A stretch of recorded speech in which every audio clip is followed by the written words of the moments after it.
Almost a month ago, we were here at IndyCar Gateway for Saudi World Series Round 7. Sorry for not posting this earlier. I was in the middle of exams and actually almost missed the exam due to this race weekend. But yeah, today we're gonna jump into what happened. Lining up on the grid, we only qualified P4 for the B final. And the main reason for that is this track relied solely on strength. Maybe not solely. There's probably a bit of skill issue in there, but I'm pretty sure the strong guys were faster here. Lining up on the grid start on the back straight, we have an immediate hairpin as our turn 1, as they are going to show us lights out with flags.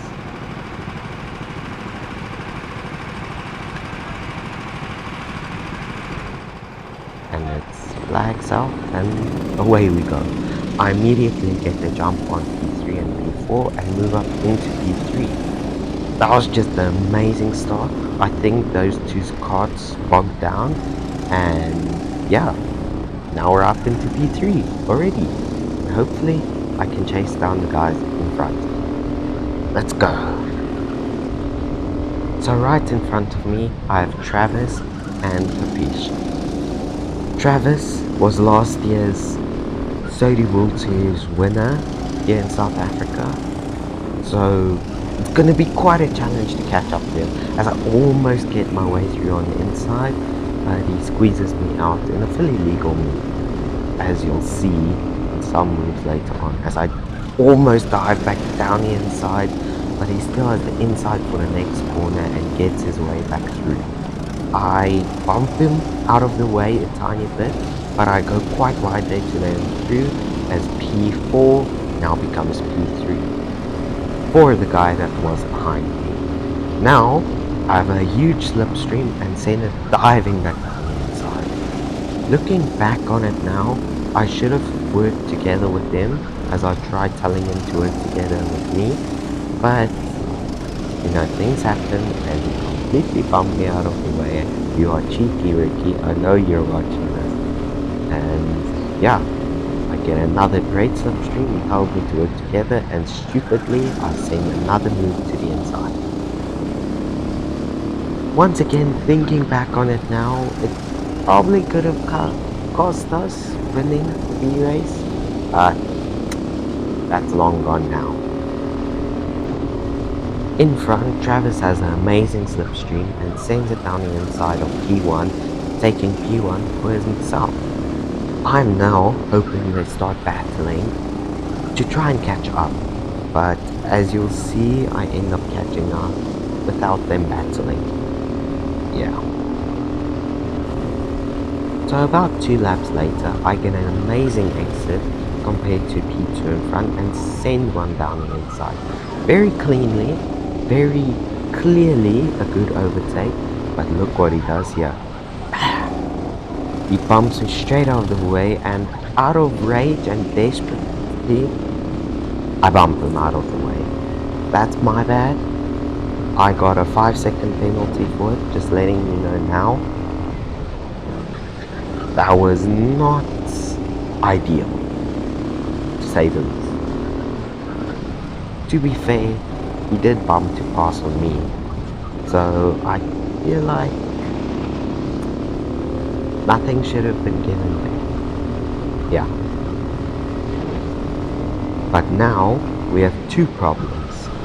I have a guy in P3 raging to catch up with me, and P1 is long gone. It was long gone when I got the 5-second penalty, but would have been a good feeling to win the B race on track at least. Going into this hairpin, I get a small nudge from P3 behind, sending me a bit wide and having to readjust my helmet. The GoPro on top makes this helmet really heavy and causes the front to lift up. That's why you constantly see me readjusting the helmet, because otherwise I can't see. Yeah, let's talk about the track a bit. Gateway has changed since last year a lot. I feel like last year's layout was perfect, but this year it kind of got ruined. The long back straight into a hairpin makes it a lot of fun, but this section here is just so weird and difficult to get right. Maybe it's just a skill issue for me, but after winning Rosebank, I don't know. The next bit of action starts here as P3 behind almost gets a run on the inside. I give him a bump because I didn't know he was there, and I still had a right to the corner. He also had right to space, but I left him enough. I squeezed him, but I did leave him enough as he almost tries again on the hairpin. But hopefully P3 and P4 can start battling soon and I can pull away, which probably won't happen. Going back into the hairpin some couple laps later, P4 sends a dive bomb onto P3 in a very clean move, and now I have the original P2 hunting me for P2. Yay!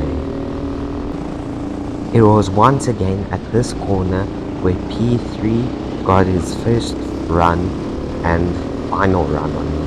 I try and stick it around the outside, but it's a death wish going around that fast corner. He says to work together with him and I get a nudge from P4 behind, and yeah, at this point I'm hoping I can stick to P2 in front and maybe overtake him again. But yo, that gap got big in the span of 3 corners. This is what I was talking about. This is 3 laps later and the gap has basically stayed the same. But coming into the hairpin, that's checkered flag and that's P3, B final. I took it, I really did. But remember at the start what I did out of frustration. Yup. 5-second penalty, which cost me 4 places. 4. Yeah, so now P7 wasn't an ideal place for me to finish, but I later found out that the penalty might have been taken away, and I might have kept the P3 in the B final. I'm hoping that's what happened.